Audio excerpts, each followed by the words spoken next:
परीक्षा नहीं भविष्य दांव पर गौतम बुद्ध नगर कांग्रेस ने उठाए परीक्षा घोटाले और पेपर लीक के बड़े मुद्दे। युवाओं के भविष्य पर गहराया संकट।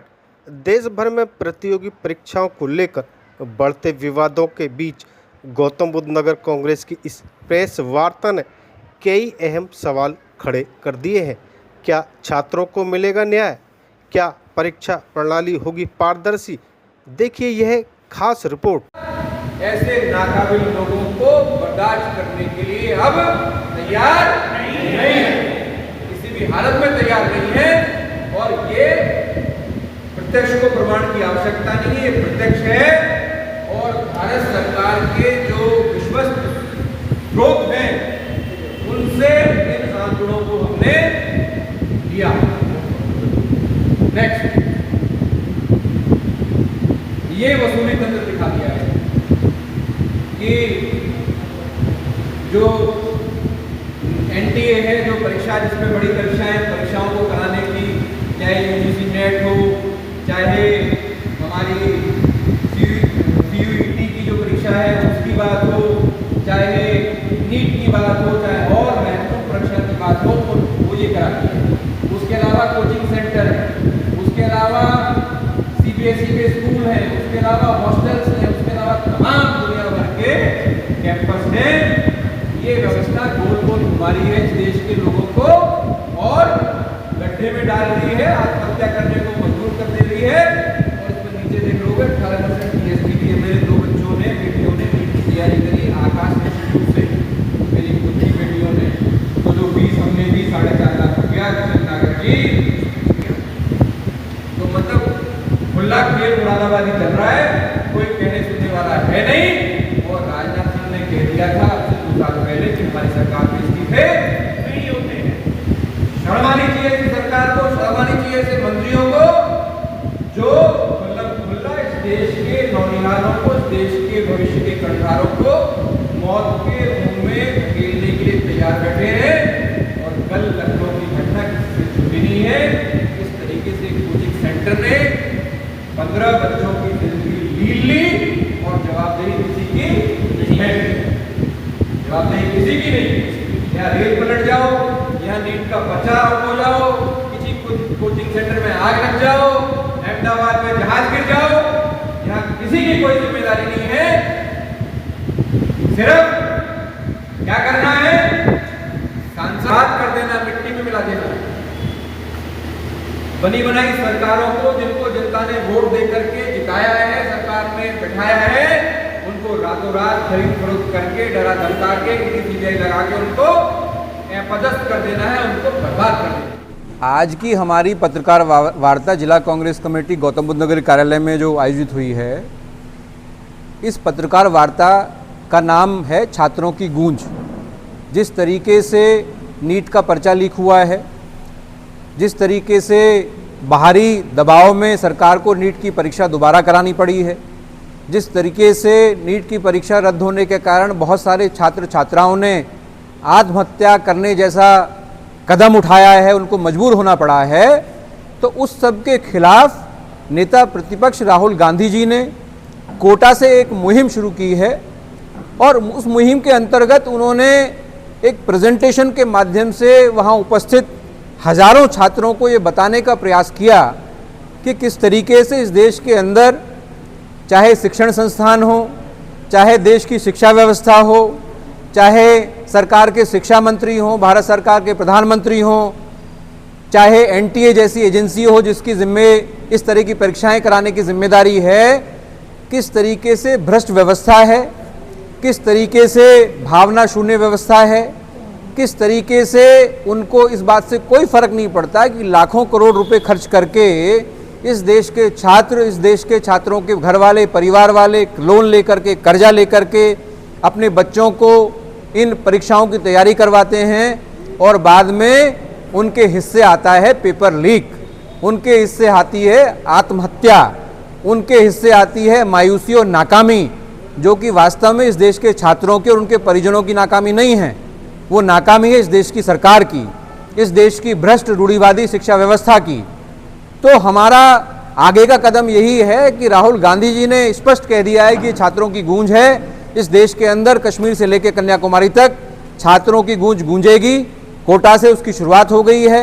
आज पूरे देश में हर जिले के अंदर हमारी पत्रकार वार्ताएं हैं। छात्रों की गूंज को लेकर के लोगों के बीच में जाएंगे, अलग अलग शिक्षण संस्थाओं में जाएंगे, सिविल सोसाइटी के बीच में जाएंगे। राहुल गांधी जी 10 जुलाई को प्रयागराज आने वाले हैं।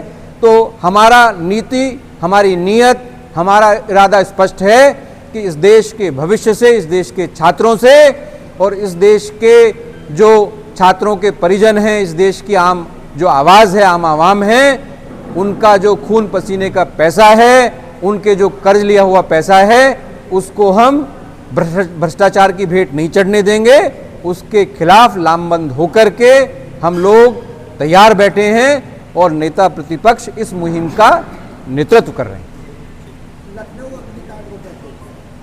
लखनऊ अग्निकांड उत्तर प्रदेश सरकार की जो ढुलमुल रीति नीति है, जो उनकी एक प्रशासनिक व्यवस्था है, जिसको कहते हैं कि पूरे देश में उत्तर प्रदेश का जो प्रशासन है वो नंबर 1 पर है, मैं समझता हूँ उसकी पोल कल लखनऊ में खुल गई है।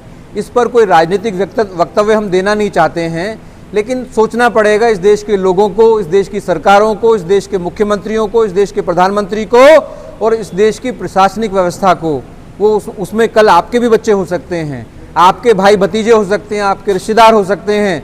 आज मैं एक सोशल मीडिया पोस्ट में देख रहा था, कोई 19 साल का बच्चा है, कोई 23 साल की बच्ची है, कोई 20 साल की लड़की है। क्या कसूर था उनका? बड़े बड़े सपने थे उनके, वो आईएएस बनना चाहते थे, आईपीएस बनना चाहते थे, आईआईटी में जाना चाहते थे, खिलाड़ी बनना चाहते थे, डांसर बनना चाहते थे। उनके बहुत सपने थे, उनके परिजनों के बहुत सपने थे। वो सपने कल उस धुएं में, उस आग में राख हो गए हैं। कब जिम्मेदारी जवाबदेही तय होगी?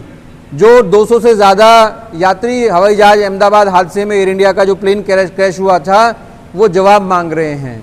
जो बीते पखवाड़े में दिल्ली में जो अग्निकांड हुआ था, उसके पीड़ित और जो उसके मृतक हैं, वो जवाब मांग रहे हैं। लगातार कहीं आग लग जा रही है, कहीं आत्महत्या हो जा रही है, कहीं पेपर लीक हो जा रहा है। इसकी जिम्मेदारी क्या कांग्रेस पार्टी की है? इसकी जिम्मेदारी क्या इस देश के लाखों करोड़ों छात्रों की है? इसकी जिम्मेदारी क्या इस देश के आम लोगों की है? नहीं, इसकी जिम्मेदारी इस देश की सरकार की है, इस प्रदेश के मुखिया की है, उस जिले के आला अधिकारियों की है जिस जिले में ये घटना हुई है। आखिर क्यों रोकथाम के लिए आप मेजर्स नहीं लेते हैं? तो खुद ही सोचना पड़ेगा। गौतम मवाना जी क्या कहेंगे? आज ये कांग्रेस जिला कार्यालय पर पेपर लीक को लेकर प्रेस कॉन्फ्रेंस की गई है, क्या कहेंगे? सबसे पहले गौतम बुद्ध नगर कार्यालय पर पत्रकार बंधु का मैं धन्यवाद करता हूं, साधुवाद करता हूं। आज जो कांग्रेस पार्टी कार्यालय पर ये पीसी हो रही है, इसका उद्देश्य जो हमारे राहुल गांधी जी ने अभी कोटा में एक छात्रों की गूंज के कार्यक्रम को लेकर 3000 बच्चों के साथ में जो है एक वार्ता करी और उनके भविष्य को लेकर जो है उन्होंने जो है पूरे देश के अंदर अलग जगाने का प्रयास कर रहे हैं। राहुल गांधी जी ने जो है ना कोई कांग्रेस का बैनर रहा उसमें, ना किसी भी पार्टी का कुछ नहीं रहा, किसी बीजेपी का नाम नहीं लिया उन्होंने। वो केवल छात्रों की गूंज के लिए बात कर रहे हैं। और जिस प्रकार से हमारे देश के अंदर शिक्षा का जो प्रणाली है वो बहुत नाजुक स्थिति में है और उसी प्रकार से कांग्रेस पार्टी राहुल गांधी लगातार छात्रों की गूंज के उसमें उठा रहे हैं, मुद्दा उठा रहे हैं। ग्रेटर नोएडा एक बड़ा देश का एजुकेशन हब है, क्या मानते हैं जो छात्र हैं इसमें लापरवाही? देखिए, जिस प्रकार से कांग्रेस पार्टी और माननीय राहुल गांधी जी ने जो छात्रों की गूंज के कार्यक्रम चलाया है पूरे प्रदेश में, तो मुझे लगता है कि कांग्रेस पार्टी की तरफ, राहुल गांधी की तरफ जो है वो आज देख रहे हैं, युवा जो हैं वो आज देख रहे हैं कि कांग्रेस पार्टी हमारी आवाज़ बनकर हमारे काम को करेगी। पेपर लीक का जो मुद्दा है ये उत्तर प्रदेश में वर्ष 2027 में विधानसभा चुनाव हो रहे हैं, क्या उससे बड़ा मुद्दा बनेगा? देखिए, जिस प्रकार से कांग्रेस पार्टी और राहुल गांधी जी ने पूरे देश के अंदर इस मुद्दे को बहुत मजबूती से उठाने का प्रयास किया है और उठाने का काम करते रहेंगे 2027 तक, और ये छात्र के भविष्य का मामला है। देखो, मुखर तो होना पड़ेगा और होना भी चाहिए, क्योंकि ये बच्चों के रोजगार से जुड़ा मुद्दा है। जब शिक्षित नहीं होंगे बच्चे और जो बच्चे शिक्षित हैं उनके हम सही मूल्यांकन नहीं कर पाएंगे, उनको रोजगार नहीं दे पाएंगे, तो बच्चे तो आक्रोशित होंगे ही, और प्रत्येक जिम्मेदारी ये बच्चों के मेहनत में जो साहिल फेरने का काम आज बीजेपी सरकार कर रही है। एक बच्चा किस तरीक़ा से यहाँ तक पहुँचता है, उसको कितना प्रयास करता है, दिन रात मेहनत करके वो यहाँ तक पहुँचता है, और पहुँचने के बाद उसको इसका फल अगर न मिले और परीक्षाओं से वंचित होना पड़े या कहीं धांधले की वजह से जो योग्य हैं वो बच्चे रह जाते हैं, और जो बच्चे अयोग्य हैं वो पेपर लीक से फ़ायदा उठाते हैं उसका। ये सरकार का सब ढुलमुल रवैया है।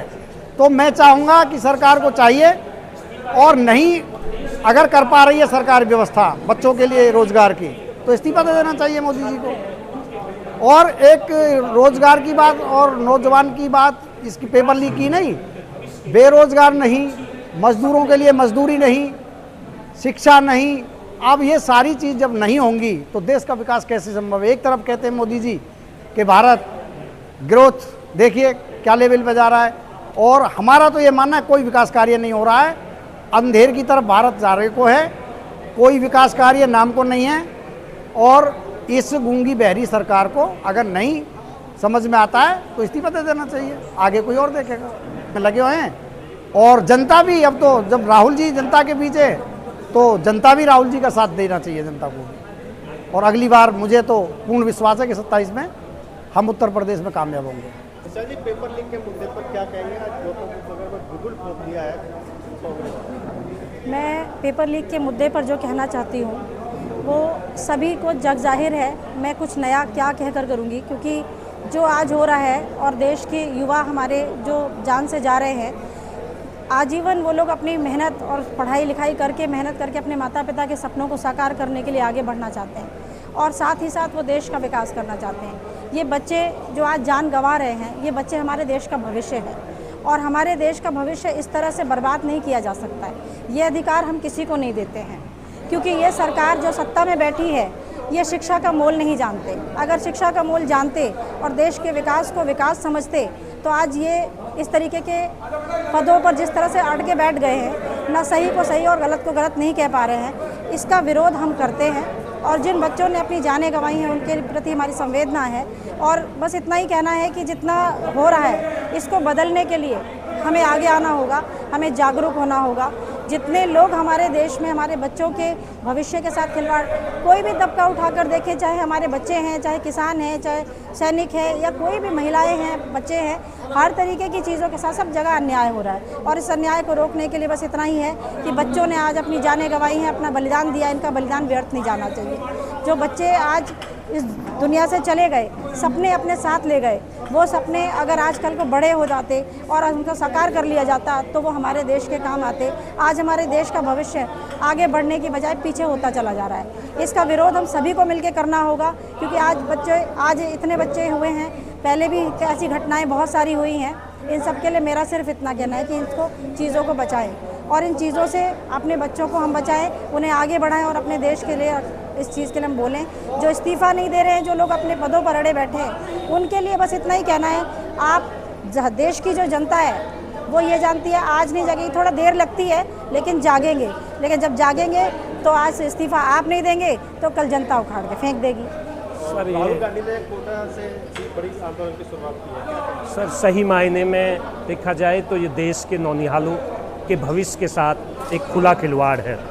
जो बच्चे इस देश की शिक्षा प्रणाली को अपनाकर इस देश का भविष्य थे, जो नीट का परीक्षा पास कर बहुत सपने उन्होंने सजोए थे, उनके माता पिता ने सजोए थे कि वो बच्चे इस देश में डॉक्टर बनेंगे, गरीबों को सस्ता इलाज उपलब्ध कराएंगे, लेकिन उस पर सरकार की कुछ लोगों ने जो पेपर लीक कराया है उससे देश के भविष्य जो है, देश के ननिहाल हैं, उनका भविष्य अंधकार में है। और राहुल गांधी ने एक बड़ा आंदोलन इसके लिए चलाया है। वो कोटा गए, जहां हजारों छात्रों को उन्होंने संबोधित किया और कहा कि किस तरह देश का एक बड़ा सिंडिकेट इसमें शामिल है। जो माँ बाप, जो जैन जी के माँ बाप हैं, उनका बजट उन्होंने बताया कि साल में इतने 1000 करोड़ का बजट उनका होता है, कि इतना बजट देश के जो महत्वपूर्ण 5-6 मंत्रालय हैं उनके बजट से भी ज़्यादा इस देश के जो माता पिता हैं अपने बच्चों पर खर्च करते हैं, और उसके बाद उन्हें मिलता क्या है? Paper leak. तो इसके बारे में राहुल जी ने बताया है।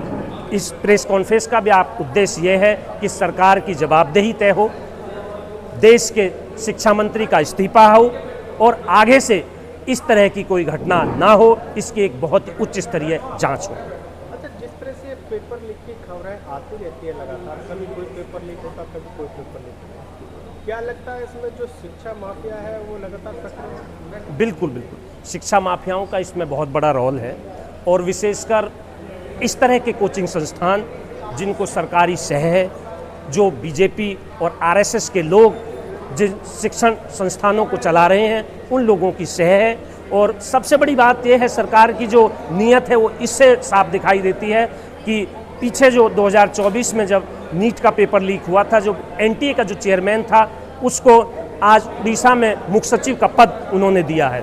तो इनका ये उद्देश्य एक रहता है, ये बढ़ावा इस तरह देते हैं कि जो जितना बड़ा भ्रष्टाचार करेगा, जो देश के नौनिहालों का भविष्य बर्बाद करेगा, उसको प्रोत्साहन देने का ये काम जी सरकार करती है। नहीं तो नीट जैसी संस्था, एनटीए जैसी संस्था जो इस देश में इसलिए बनाई गई थी कि एक स्वच्छ परंपरा हो, पेपर लीक ना हो और बहुत अच्छे तरीके से परीक्षाएं की जाएं, उसका उद्देश्य जो है वो बिल्कुल विफल हो गया है और इसमें कहीं ना कहीं सरकार से जुड़े हुए लोगों का हाथ है।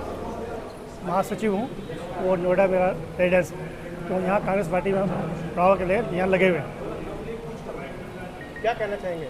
मैं कहना चाहूँ नीट का जो पेपर है इसके बाद जो लीक हुआ है इसमें बड़ी गहरी साजिश है और जो कोचिंग संस्थान है वो इसमें मिली हुई है। और इसको मिलने के बाद जो हमारे बच्चे हैं, जिस बच्चे ने एक बार एग्ज़ाम दिया है और पूरी मेहनत के साथ जो एग्ज़ाम दिया, क्योंकि एक बार एग्ज़ाम होने के बाद वो बच्चा अपने आप को समझता कि मैं अब फ्री हो गया हूँ, उसके दिमाग से बहुत सारी बातें निकल जाती हैं जो उसने कोचिंग की। और 2 दिन बाद पता लगता है पेपर लीक हो गया। लीक होने के बाद उसे बड़ा झटका लगता है, उसे ये होता है कि अगली बार मैं इतनी मेहनत कर पाऊँगा या नहीं कर पाऊँगा। उसी को लेके वो सुसाइड करने की नौबत आ जाती है। उससे उनके माँ बाप, भाई बहन कितने परेशान होते हैं, वो किस हालात में उस बच्चे को वहाँ तक पढ़ाई के लिए भेजा उनका। किसने लोन लिया, किसने कर्जा लिया, किसी ने अपनी ज़मीन बेची, किसने बैंक से लोन लेके उस बच्चे को वहाँ तक पढ़ाया। और आज की जो कोचिंग है वो बड़ी महंगी पड़ी है, तो इसका बोझ भी माँ बाप बढ़ रहा है। लेकिन सबसे बड़ी दुखद बात है कि किसी परिवार का एक बच्चा चला गया तो उसके सपने ख़त्म हो गए। जो माँ बाप ने सपने देखे, जो बच्चे ने सपने देखे, वो सब धाराशायी हो गए। वो जैसे जैसे पेपर लीक होंगे तो बच्चों की जो एज होती है एग्ज़ाम देने की, वो हर बार निकलती रहती है। एक बार कट ऑफ डेट निकली तो बच्चे का भविष्य ख़त्म, जो उसकी एज फैक्टर है वो ख़त्म हो गया। उसके बाद तो कहीं बचा ही नहीं वो बेचारा, वो क्या करेगा, पैसा ख़त्म हो गया उसका। धन्यवाद सर।